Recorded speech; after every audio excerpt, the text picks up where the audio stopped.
You say you cover Facebook, you say you cover Alphabet. Are we going to start to see any upward trend going forward as stock bullishness continues and they look for perhaps what hasn't caught the wind of the warm breeze of late?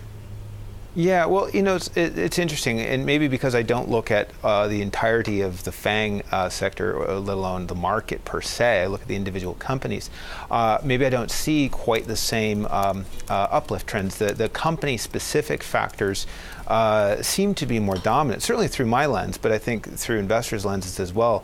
With Facebook, we have these a number of potential headwinds.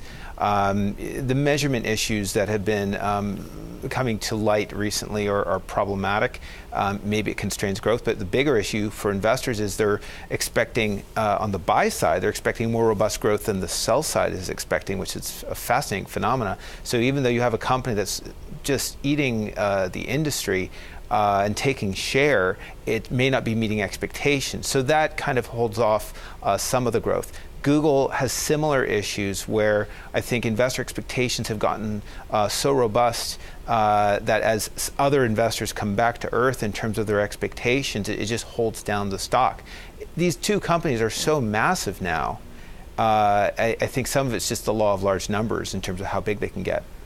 And of course, Brian, we have plenty of headwinds been hitting the likes of Facebook in particular. In the recent days, we've had negative headlines regarding fake news, potentially not acting quickly enough on terrorist content, relations with Marcus Andreessen, of course, on the board member. But notably, I wanted to dig into one key headline regarding Facebook today, saying that, well, they're being accused of misleading the EU when it came to the WhatsApp purchase. Did you dig into this story? How much could this be a hit if they are potentially facing a fine of up to 1% of their annual revenue?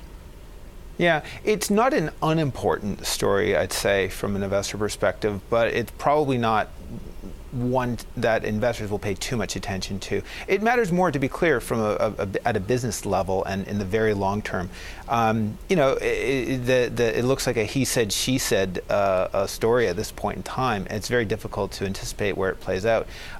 There is a bit of an issue where European regulators want to make sure that they have the ability to assert their authority on the US-dominated industry. And so there's an element of the EU being as aggressive as they can be towards Facebook and Google. The reality is that Facebook and Google are eating the lunch of everybody who sells advertising in Europe as well. And if you're a domestic player there, you're worried about their dominance. Probably haven't reported on, haven't seen it referenced in English language press, but France just introduced a YouTube tax. It's called the YouTube tax. Things like that are going to happen more commonly in Europe.